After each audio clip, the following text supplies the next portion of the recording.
কালকে গণেশ পুজো, তাই আজকে আমরা তৈরি করছি গণপতি বাপ্পার পুজোর মণ্ডপ। তৈরি করার কাজ শুরু করতে যাচ্ছি, তাই সবার প্রথমে লোহার তৈরি স্ট্রাকচার গুলোকে টোটোয় চাপিয়ে নিলাম আর চলে এলাম ধোলডাঙ্গা মোড়ে। আর এখানে এসে ঝটপট করে সব মাল নামিয়ে দিলাম। তারপরে ফ্রেম গুলোকে কাপড় দিয়ে টান করে বাঁধতে শুরু করে দিয়েছি।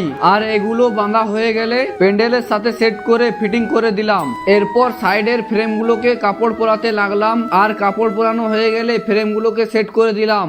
আর এখন সব ফ্রেম গুলো সেট করা হয়ে গেছে। তারপরে উপরে রাউন্ডটা করার জন্য কাপড় দিয়ে ঝালট করে দিচ্ছি। এবার রাউন্ডটাকে উপরে তোলা হচ্ছে, আর এটা তোলা হয়ে গেলে আমরা বাড়ি চলে এলাম।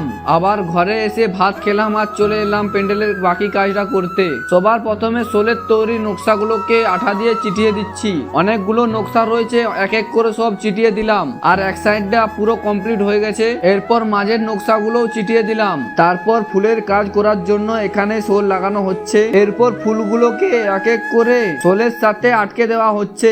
আর তোমরা দেখো ফুলের ডেকোরেশনটা কত সুন্দর লাগছে। এরপরে তোমরা দেখো পুরো প্যান্ডেলটার ফিনিশিংটা কতটা সুন্দর হয়েছে।